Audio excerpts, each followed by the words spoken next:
Hello and welcome to week number 2. Today we're going to talk about macronutrients. Why are macronutrients so important for us? The more we know about the things that go into our bodies, the better for us. Macronutrients provide the body with energy and mass. We got carbohydrates, fats, and proteins, and they're all used for the body for energy, tissue growth, healing, and cellular function. Now, there's some variables, but the general population, here's how the recommended intake of macronutrients goes. First, carbohydrates, 45 to 65%. Proteins, 10 to 35%. Fats, 20 to 35%. Complex carbohydrates are going to be like wheat, potato, brown rice, nuts, beans, quinoa, vegetables, and fruits.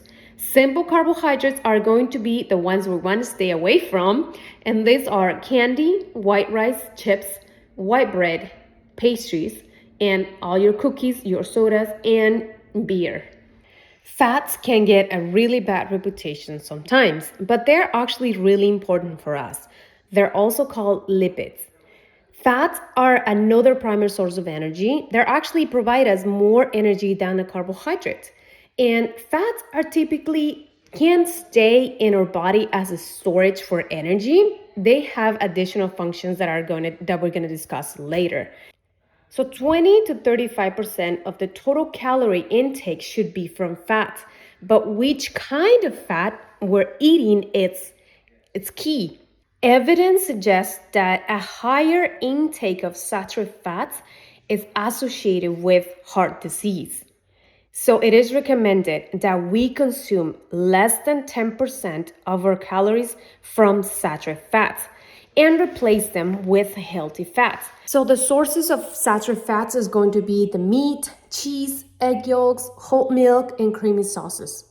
Now let's talk about proteins. Proteins are made of amino acids linked together, and essential amino acids cannot be made by the body, so we need to eat them. If essential amino acids are not consumed in adequate amounts, the body cannot make them. And so the body needs them for growth, maintenance, repair, and other functions without breaking the skeletal muscle. So it's very important to consume proteins. Similar to fats and carbs, they're good proteins and they're not so good ones. Now, a complete protein provide us with all the essential amino acids and they're easy to digest. Animal products are this kind of complete proteins, like meat, eggs, and dairy products are all considered highly digestible complete proteins. Now, food that don't contain all of the essential amino acids are called incomplete proteins. These will be your beans, legumes, grains, and vegetables. People who don't eat meat or dairy products can still consume a good amount of essential amino acids by combining two incomplete proteins. Now, the more we know about macronutrients, the more we realize how everything we put in our body affects at a cellular level.